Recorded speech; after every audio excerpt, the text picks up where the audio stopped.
Bom dia a todos. Eu vou chamar o Dr. Eduardo da Cruz, que é professor de pediatria, cardiopediatria, cirurgia cardíaca e terapia intensiva pediátrica do Hospital do Colorado. E ele vai falar sobre nutrição aqui no nosso pós-operatório de cirurgia cardíaca. É mais que a honra, é um privilégio estar convosco aqui estes 2 dias a partilhar informação e experiências. Bem, vou falar de um tema que é controverso, ainda não sabemos bem o que é que estamos a fazer com a nutrição da criança em cuidados cardíacos, e isto em particular com a criança pequena, não é? E a criança com o ventrículo único, que sempre dá mais temor quando se trata de alimentar. E o que eu vou fazer é essencialmente contar uma fábula de várias coisas que temos feito na minha instituição que, ao fim e ao cabo, acabaram por ensinar-nos muito sobre o que devemos fazer e o que não devemos fazer. Assim que vamos falar um bocadinho só dos desafios que temos na nutrição das crianças com cardiopatia congénita, entender um pouco o que é bom e o que não é tão bom, ou que pode ser até mau,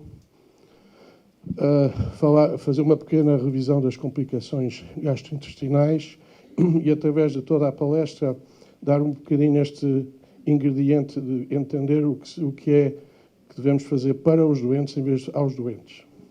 Como em inglês diríamos, doing things to patients versus for patients. Às vezes temos boas intenções, mas não dá.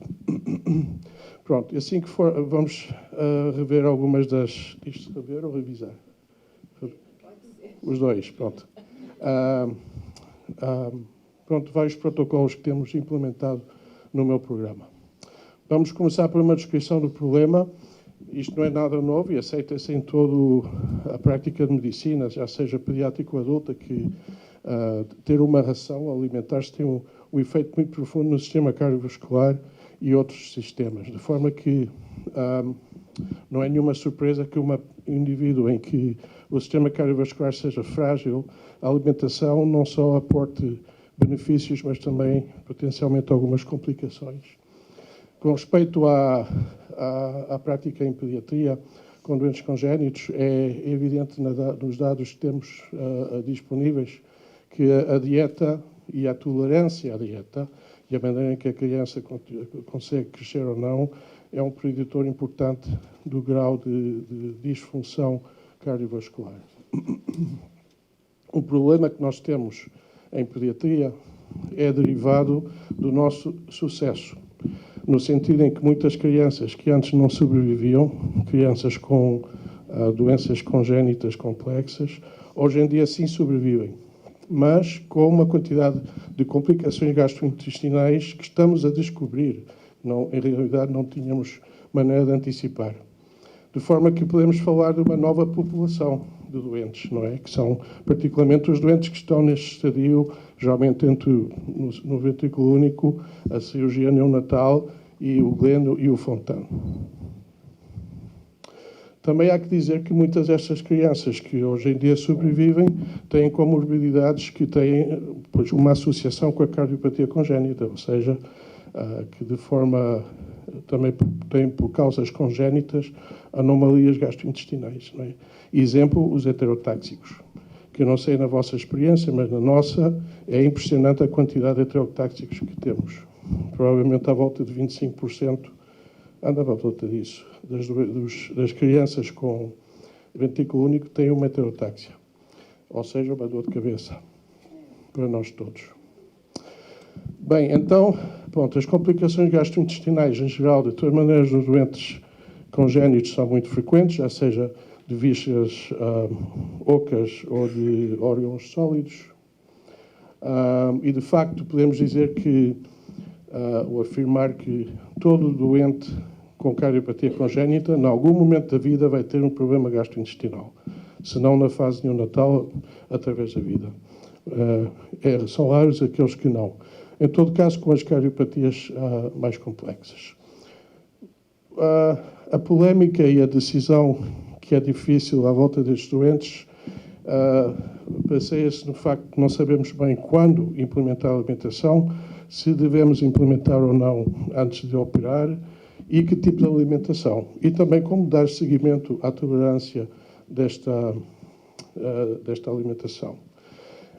Quando consultamos a literatura, há várias categorias fisiológicas que se podem considerar nas doenças congénitas com respeito à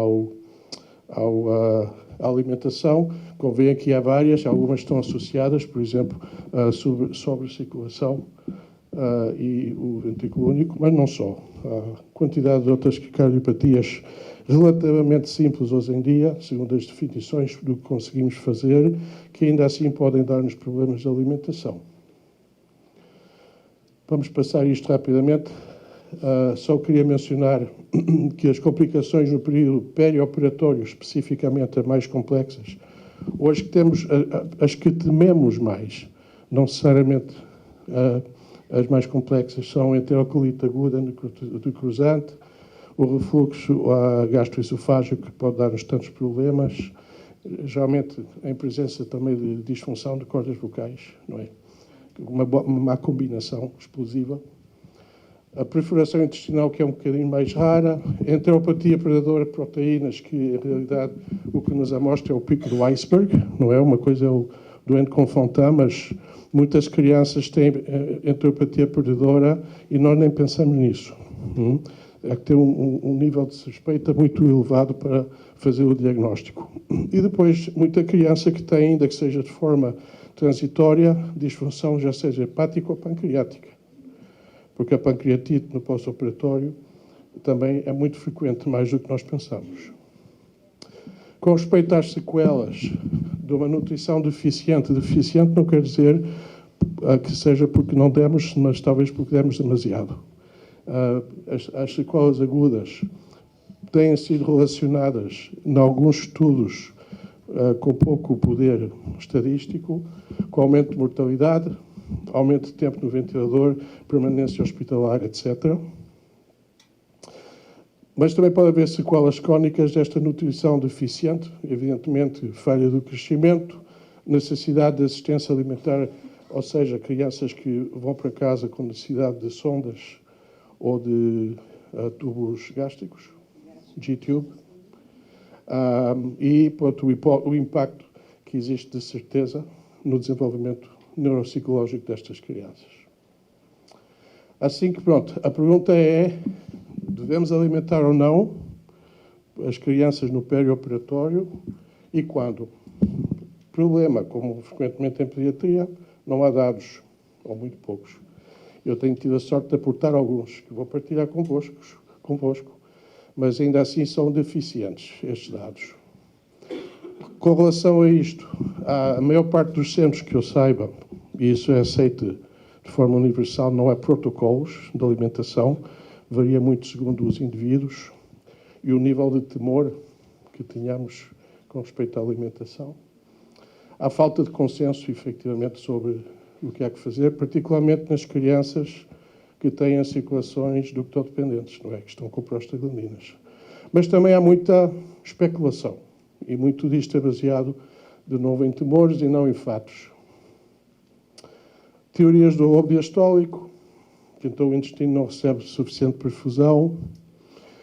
Alguns fatores de risco que têm sido identificados de forma, de novo, em papéis que não são necessariamente estatisticamente muito fortes, mas, ou seja, que nunca foram demonstrados, é o início precoce da alimentação, doentes que tiveram um choque cardiogénico, que em meios controlados é menos frequente, não é? Porque as crianças nascem de uma maneira muito bem organizada e não deixamos que entrem em choque.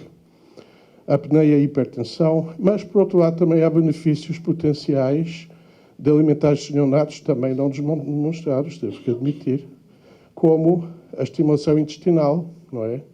Eu praticamente não tenho nenhum doente, ainda que seja em choque, que não tenha pelo menos uma alimentação trófica, não é? Não quer dizer que estemos a alimentar completamente.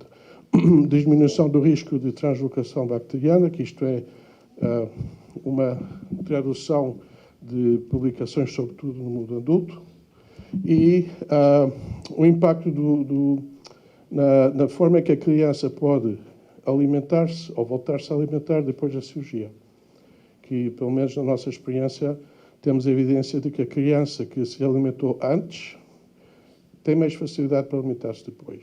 Não é? É um aspecto provavelmente fisiológico. Bom, este é um papel que publicámos em Journal of Pediatrics já há uns anos, e vou-vos contar parte da fábula. Quando eu cheguei aos Estados Unidos, há uns 12 anos, no programa em que eu comecei a trabalhar, não se alimentavam as crianças antes da cirurgia. Quando eu cheguei, depois de quase 2 décadas de alimentar crianças e não ter tido nenhuma experiência muito má, decidi implementar a alimentação. Evidentemente, as pessoas estavam um bocadinho nervosas. Restlessness. Porquê? Nunca fizemos, historicamente e tal. Pronto. Então, como eu sou um rapaz muito bem portado, pensei, bem, ou imponho isto de forma profissional, ou vou tentar convencê-los ou convencer-me de quem é que tem razão. Pronto. Após uns meses, decidimos olhar retrospectivamente para as crianças que estávamos a alimentar. Não eram muitos, 30 e tal, 34, 35. Este era o tipo de cardiopatias, como verão, muitas delas não simples, incluindo um número importante de hipoplásticos.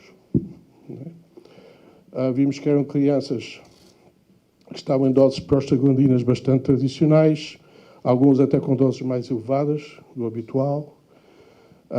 A maior parte deles tinham uma alimentação ad libitum, mas talvez complementada às vezes por gavage. A maior parte era leite materno, sempre insistimos nesse aspecto, e com concentração. Pronto, este acho que tem vida própria. Ou então tem um tique que não estou. E pronto, outro aspecto que muitas pessoas discutem como um fator de risco para a enteropatia necrosante, tinham muitos deles catetas umbilicais, já sejam venosos ou arteriais. Bem, para não cansá-los com o conto, a grandíssima maioria dos doentes, ou seja, 33 dos 34, que eram ductodependentes, toleraram a alimentação antes da cirurgia sem absolutamente nenhum problema. Só um doente teve intolerância, e esta intolerância foi simplesmente distensão. Mais nada. Ou seja, nós fomos muito, digamos, honestos na definição do que era intolerância. E, importante dizer, nenhuma destas crianças, particularmente com o coração esquerdo hipoplásico, teve uma enteropatia necrosante. Pronto, são poucos, mas isto fez que as pessoas começassem a alimentar as crianças com mais convencimento e com um sorriso, em vez de estar todos tensos. Enfim, mas não ficámos nisso, porque então isto, evidentemente, levantou muita discussão, e uma pergunta que nos fizemos foi: o que é que está a passar no mundo? Porque não havia nada publicado. Então fizemos uma investigação, uma pesquisa, como é que se diz? Um survey internacional. Pronto. E lamento que vocês não fossem parte disto. Foi os dados que utilizámos de sociedades, sobretudo europeias e nos Estados Unidos. De forma que não é justo chamar isto uma pesquisa mundial. Mas dá um bocadinho uma ideia do que está a passar, tanto nos Estados Unidos como em Europa, e um centro em Melbourne, em Austrália. E pronto, não vamos passar por todos os dados. O mais importante é, em tudo isto, o que estão a ver aqui. Quando investigávamos todas as razões pelas que as pessoas alimentavam ou não é? Era que aqueles que alimentavam, estão a ver o que diz aí, era por decisão do médico encarregue, desculpe, por a decisão do médico encarregue do doente, não por protocolos, nem por nada mais. Se sentiam à vontade, alimentavam, senão não alimentavam. O fator que mais se utilizava para justificar não alimentar era o temor de hipoperfusão intestinal. Temor. Porque a gente bem perguntou se estava baseado em dados ou não, e não estava. E o mais importante de tudo isto é que entendemos ou confirmamos a suspeita de que as práticas através do mundo ainda que há variações, eu não lhes mostrei o slide em detalhe, mas em Europa há mais tendência a alimentar as crianças que nos Estados Unidos no pré-operatório. São questões culturais, essencialmente. Mas, bom, há uma grande variação nas práticas e enquanto não haja dados mais precisos, vai ser muito difícil realmente definir o que é que há que fazer. Então, a pergunta final que temos é realmente quais são os resultados finais da alimentação nestas crianças. Bem, em geral são péssimos, pelo menos pela informação que se tem. Muito pouca criança conseguia sair do hospital com uma independência na alimentação, ou seja, vai à mama, simplesmente, e acabou. Se precisava de algum tipo de apoio. Falha de crescimento, necessidade de gastrostomia numa alta porcentagem das doentes e pronto. Um problema que tem um grande impacto no sistema de saúde, porque são crianças que não só precisam de ficar no hospital durante períodos prolongados, que não têm nada a ver necessariamente com disfunção cardíaca, mas também precisam de um seguimento a domicílio importante. Então, o que é que nós fizemos? Bem, nessa época, nós mesmos não tínhamos protocolos muito precisos. Era realmente muito variável segundo o que fazia cada pessoa. Então, olhámos para os nossos dados para trás, retrospectivamente. E, de facto, hoje em dia, isto foi publicado, acho que em 2009, acabamos de estudar o impacto do que nós implementamos, que já vou explicar, nos nossos resultados atuais. E os primeiros dados que eu tenho, que ainda não publicamos, é que há uma diferença radical entre os resultados atuais e o que lhes vou mostrar aqui. Simplesmente por ter implementado alguns protocolos para a alimentação. Vamos aumentar isto aqui rapidamente. Marcadores significativos do outcome, dos resultados da alimentação nestas crianças. O que encontramos na nossa experiência retroativa foi o tempo transcorrido entre a cirurgia e a alimentação. Ou seja, a criança que é alimentada rapidamente, depois da cirurgia, é uma criança que tem muito mais sucesso do que a criança para a qual esperamos, porque temos de ter cautela. Ok? Primeiro ponto importante. Segundo ponto importante, a quantidade alcançada na primeira alimentação, quando significa mais de 30 mililitros, de facto, tínhamos um número, é um fator de bom prognóstico.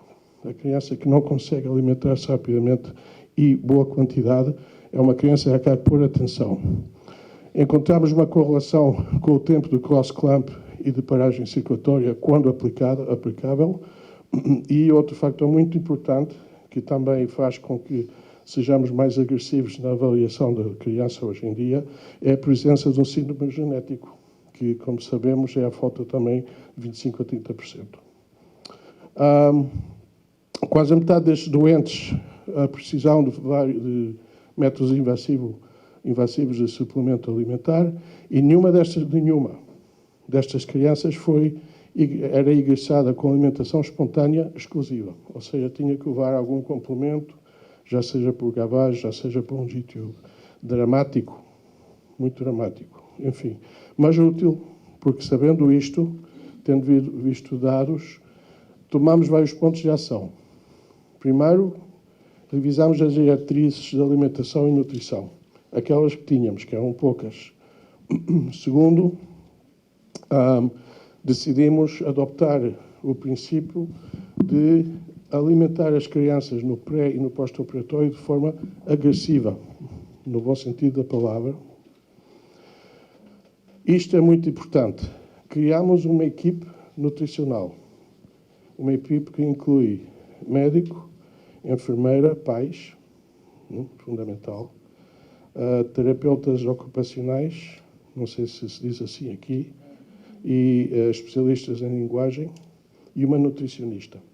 Todas as crianças hoje em dia, desde já há vários anos, que são ingressadas em cardiologia pediátrica nos cuidados intensivos têm uma avaliação após o ingresso, toda, ainda que seja de baixo risco. Porquê? Porque isto dá um baseline que permite fazer um seguimento mais específico para essa criança. Começámos a fazer uma identificação muito mais meticulosa de comorbidades. Exemplo, crianças com certas cirurgias, fazer uma fibroscopia por ORL sistemática para olhar para as cordas vocais, porque isto também orienta-nos sobre o que é que fazer e não. E este tipo de avaliação é muito fácil de fazer, não é? E não é invasiva, mas não precisamos de sedar o doente, de forma que fazemos isto de forma sistemática. E pronto, isto é uma publicação que fizemos depois de começarmos a implementar todos estes protocolos. A ideia desta iniciativa era de ter uma forma consistente de alimentar os doentes, de forma que pudéssemos ter dados que não variavam com os indivíduos, não é? Que isso dá sempre muito mais orientação sobre o que é válido ou não.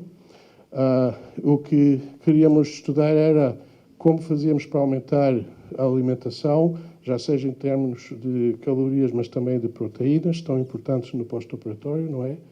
E em que condições as crianças terminavam quando saíam do hospital. Muito bem. Então, esta foi baseado num comitê que desenvolvemos em 2011. Isto é uma equipe muito interdisciplinar, mais do que multidisciplinar, ou seja, que conseguimos trabalhar juntos sem que ninguém tenha sempre a razão. Somos todos, com muito respeito, digamos, uns para os outros. E começámos a ter, pronto, esta sistematização da alimentação das crianças. Este aqui demonstra essencialmente quais foram as iniciativas que tomamos, que vem ali do lado direito. Primeiro, identificámos as áreas deficientes que estão deste lado à esquerda. Então, veem que tínhamos informação limitada sobre as práticas. O que fizemos foi criar uma forma de seguir a alimentação sistemática, uma folha que as enfermeiras levam. De facto, isto coincidiu com a implementação do que chamamos o NIRS, mas com um S pequeno, para não evitar confusões, que é Nurse Integrated Rounds, que as enfermeiras são as que levam a discussão baseadas num template, ou a descrição do doente, e nós levamos a discussão. Isto é muito importante porque nesse template incluiu-se uma forma muito específica de entender exatamente o que a criança está a receber, porque muitos de nós, quando estamos a fazer a visita, dizemos queremos que a criança tenha 100 ml por quilo por dia, tanto enteral, tanto parenteral, com uma concentração disto e daquilo. Se nós nos pomos a ver o que é que a criança recebeu efetivamente nas 24 horas seguintes, não tem nada a ver.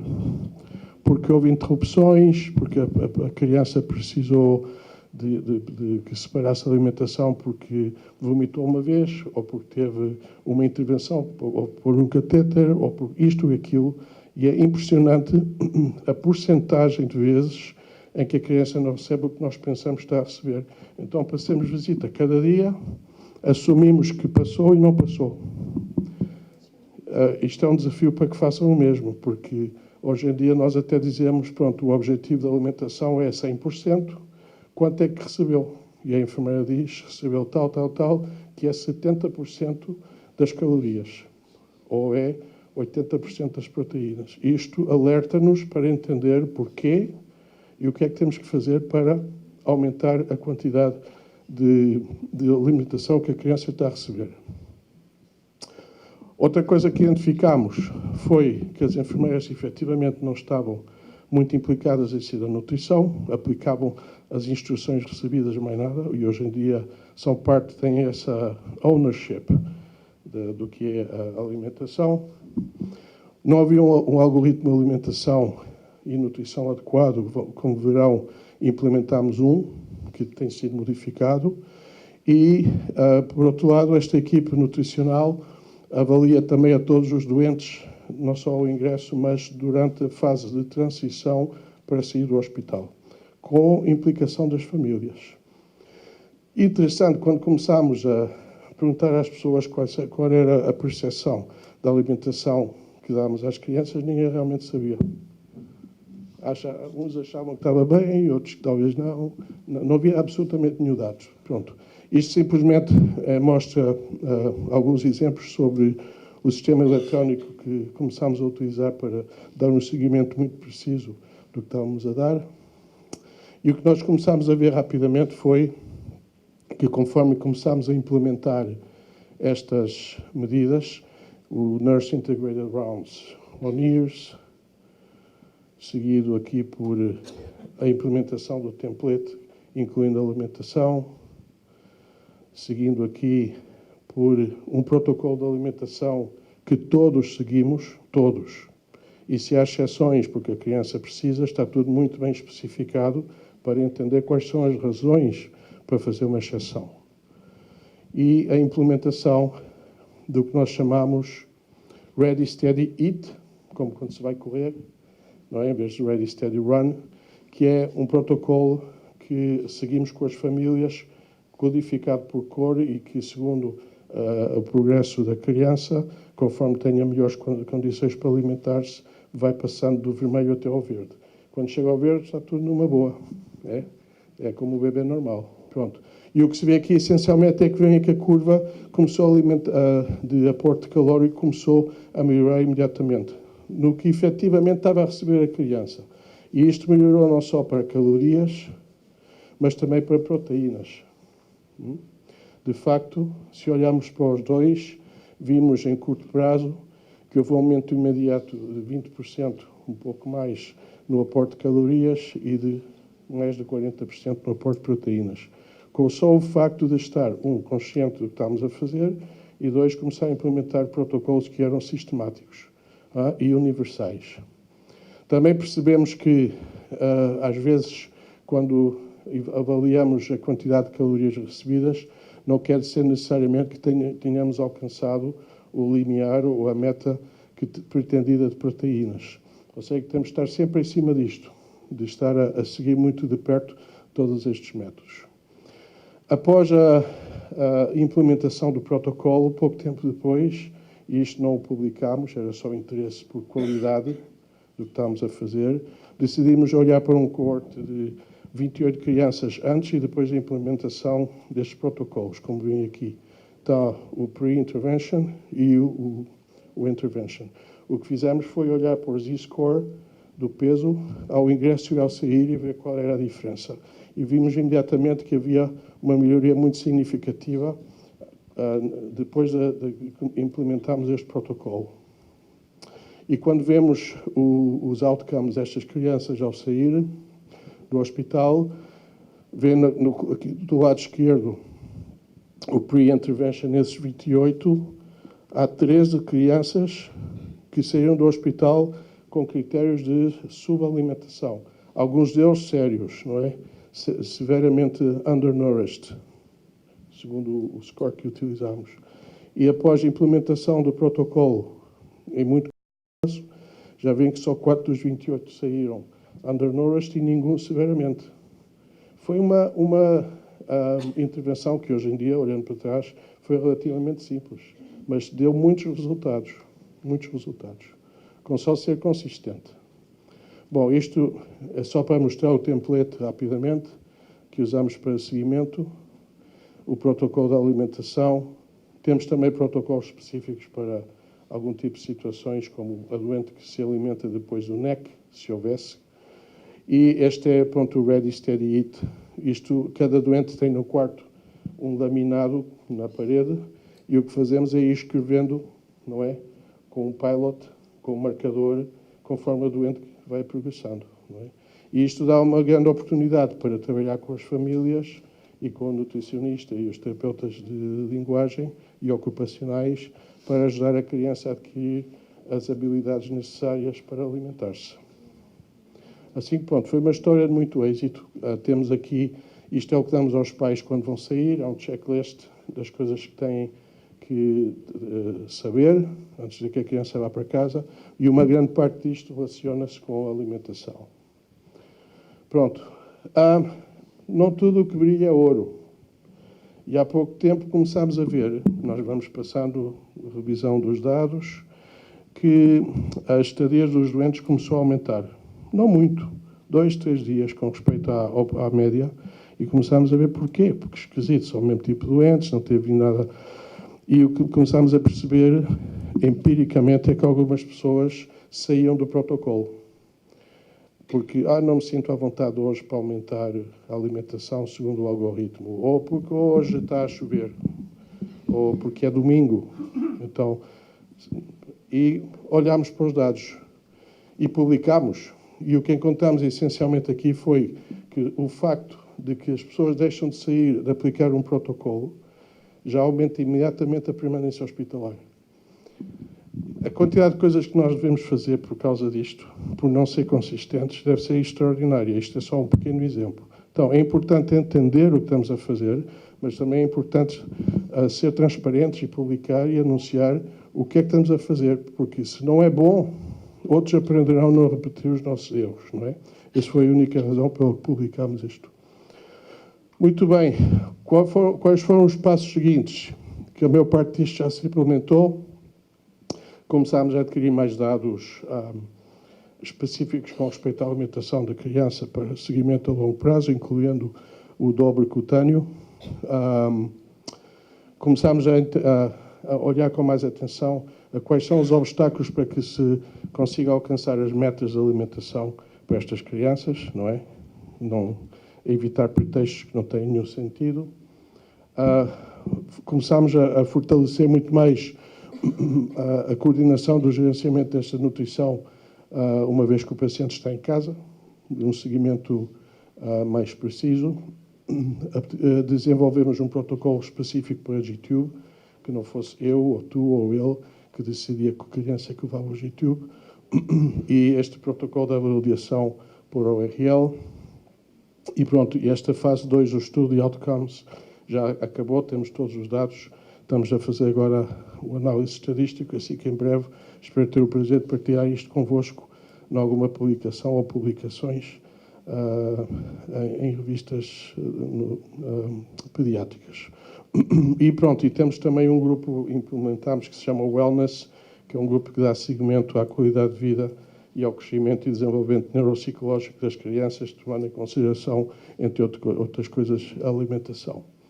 Pronto, então, em conclusão, a primeira conclusão é que é importante dar uma mensagem de esperança de que é possível realmente melhorar a dieta e a nutrição dos doentes durante a hospitalização e depois da hospitalização, porque parte disto tem relação com o facto de que a criança tenha a habilidade de poder se alimentar como deve ser, de forma fisiológica. Outra conclusão importante é que é fundamental entender as práticas locais que temos nós e não assumir que as coisas se fazem sem olhar para os dados. Como muitos dizem, e com toda a razão, não podemos manusear o que não medimos, não é? Isso quer dizer que seria empírico. Talvez a mensagem mais importante a dar é esta aqui, ou seja, que o sucesso deste tipo de processo depende muito de uma equipe nutricional, que é uma equipe que trabalha de forma bem coordenada e que é definitivamente interdisciplinar e ter a capacidade de dar seguimento aos dados após a implementação destes protocolos. Outros aspectos importantes, já para acabar, é uma responsabilidade nossa ocupar-nos da criança para além do coração, não é? É pouco comum que as crianças tenham outros problemas e temos que ter consciência de ocupar-nos disso também. É importante trabalhar a parte educacional, de consciência. É importante entender a importância também da nutrição nestas crianças, que frequentemente não ocorre, e é importante também considerar que a enfermeira, que é a pessoa que está com o doente 24 horas ao dia, é o indivíduo que deveria levar a batuta da orquestra, pelo menos para alertar-nos com respeito às crianças que não estão a ser alimentadas de forma adequada. E, finalmente, dar apoio às famílias neste processo, porque as famílias, também ao fim e ao cabo, são aquelas que depois de que a criança sai do hospital vão ter que continuar o projeto, não é? Assim que não podem ser excluídos. Pronto, muito obrigado. Esta foi a história. Eu espero que não tenha adormecido a ninguém. E pronto, muito obrigado.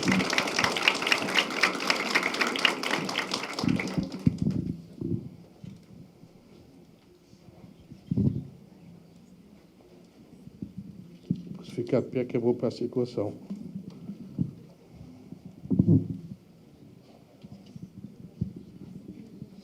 Bom, acho que no nosso serviço a gente faz muito parecido com tudo que o doutor Eduardo falou aqui. E a gente sempre tem essas dúvidas, por exemplo, os pacientes que estão em uso de prostaglandina, quando que a gente vai começar a alimentar. No nosso serviço a gente alimenta, todos recebem dieta trófica sempre, e recebem pelo menos até a cirurgia. Vocês também fazem assim a dieta trófica nos dias e depois da cirurgia, no primeiro dia pós-operatório, se estiver tudo bem, vocês já voltam a alimentar? Assim é. E, enfim, a dieta trófica, se o doente tem um compromisso da perfusão, mas se não é uma dieta... passamos de uma dieta imposta ao princípio, que era dada por gavagem, a uma dieta ad libitum, quando há ductodependência. Porque a criança tem essa capacidade de self-limitation, ou seja, de autocontrole, em princípio. Sim. E de forma que as crianças que desejam alimentar-se de forma completamente normal, nós não vamos pôr um limite por causa das prostaglandinas. Não é? Entendi. Depois da cirurgia, ainda em crianças que ainda estão com muitas drogas, não é? Sim. A não ser que seja um choque horrível, estão a preparar para entrar em ECMO, não é? Começamos pelo menos trófico, não é? E damos um complemento, nós preferimos, porque a alimentação, e estamos a falar de enteral, não é? Mas a alimentação parenteral também tem a sua importância. E nas crianças aqui há muita limitação de volume, por causa dos medicamentos, nós preferimos criar capacidade para dar mais alimentação, já seja por concentração do que estamos a dar em medicamentos, ou induzindo diurese, que isso é um tema de grande discussão. Mas preferimos que a criança tenha uma diurese mais importante, o que nos permite dar mais calorias parenterais. Sim, é o que a gente costuma fazer também. Então estamos todos certos ou todos errados, não é? Acho que tem dado bem certo. Pois, olha, eu não quero dizer que não seja o caso, mas, sabe, eu só soube que estava certo até que olhei para os dados. Porque nós, na nossa prática cotidiana, não vemos necessariamente o que talvez não esteja tão bem. Ainda assim, seria interessante olhar para os dados, porque pode ser que se encontrem oportunidades de melhorar De melhorias, ainda o que se faz. Doutor Eduardo, se na impossibilidade de leite materno dos recém-nascidos, há alguma vantagem em usar uma forma elementar, uma hidrolisado de aminoácido, ou vocês usam uma forma comum do recém-nascido? É muito boa pergunta, eu não sei a resposta. Intuitivamente, sim, mas há outros elementos que têm que tomar em conta. Nós começamos com a fórmula tradicional. Se vemos que há intolerância não quer dizer que há distensão, resíduo, então temos tendência a passar rapidamente à utilização de fórmulas alimentares. Mas isso também está determinado por protocolo. E é a nutricionista que geralmente leva esse controle.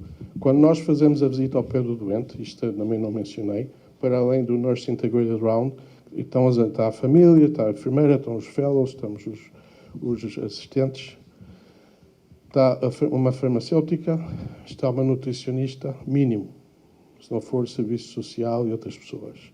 E então o que é bonito é que conforme estamos a discutir estes dados, de uma vez temos um projeto para esse mesmo doente. E discutimos os prós e os contras, e a nutricionista pode dizer, olha, eu acho que podemos ficar com a fórmula normal, e então alguém vai dizer por cima, sabe, olha, teve mais resíduo e tal. Então é muito mais eficiente do que ter nós a passar, depois vem o nutricionista e deixa uma nota, e se calhar ninguém a leu, não é? Ou não houve uma boa comunicação, e depois a enfermeira não ouviu porque estava ocupada a fazer. Isto é parte importante da eficiência deste tipo de projeto. Nos bebês acima de muita cirurgia cardíaca, e os nossos pacientes, a marca deles é 100% nutridos já de admissão, né? A gente tem usado uma fórmula porque eles tem que dar menos volume e tem que ser mais proteico e mais calórico. E a gente tem usado muito Infatrine. Vocês têm uma outra fórmula? O que vocês têm feito?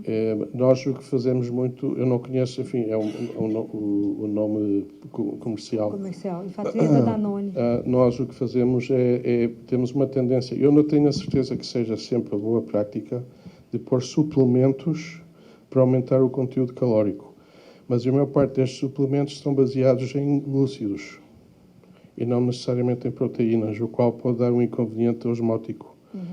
De forma que isso é uma parte da nossa prática que, para mim, ainda é uma zona assim como cinzenta. Isso não é um complemento, isso é uma fórmula alimentar que a criança pode ingerir menos volume, mas ela tem uma concentração maior de proteína e caloria. Eu não sei, nesse quadro que eu mostrei de 20, 22, 24, 26 quilocalorias, isso cada um inclui fórmulas diferentes. E é uma parte do que definimos com a nutricionista, é precisamente que tipo de fórmula dar. Mas, efetivamente, as fórmulas que chegam até 26 são fórmulas que, bem, 26 já precisa de complemento de todas maneiras, mas 24 são fórmulas que, efetivamente, precisam de menos volume para dar mais concentração calórica. Mas os nomes são muito diferentes. E fazemos, na medida possível, priorizamos na utilização do leite materno, incluído em crianças que têm quilotórax. O que estamos a fazer atualmente é tirar a gordura do leite materno e agregar outros complementos, mas isso permite, apesar de ter 1 quilo, de continuar a dar o benefício do leite materno. Vocês fazem uma manipulação, então, do leite materno. É isso mesmo. Maravilha. Não me perguntem como. Eu sei que fazem isso lá embaixo na cave, mas eu posso investigar. E, segundo eu entendo, não é um processo tão complicado. Bom dia, doutor Eduardo. Olá. Eu também sou de Minas, da equipe da Santa Casa. E eu queria perguntar para o senhor, nesses pacientes que a doutora Filó acabou de citar, que são cronicamente desnutridos, quais são as metas calórica e proteica de ingestão diária que vocês usam? As metas de Aspen mesmo? Metas acima dessas metas? E se vocês suplementam de rotina, vitaminas? Sim, tudo isso está feito por protocolos. As metas são quadros, eu não sei de cor.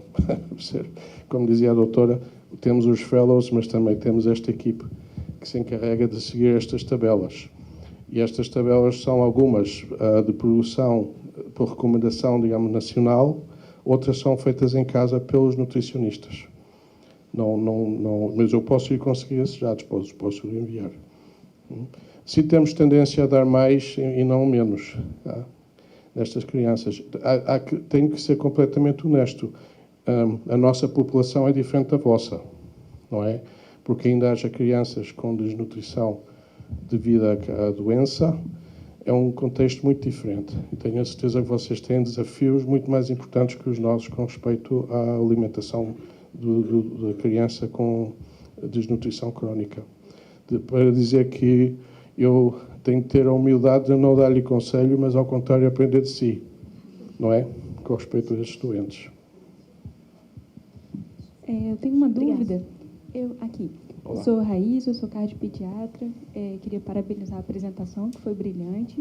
E quando vocês começam a alimentar os pacientes de pós-operatório de coarctação de aorta? Apenas o doente tem o tubo fora e passam 4 horas. E poderiam ser 2, mas são 4 porque, pronto, decidimos que eram 4. Mas alimentamos muito rapidamente. E, a não ser que a criança tenha comorbidades e tal, vai ao peito rapidamente também.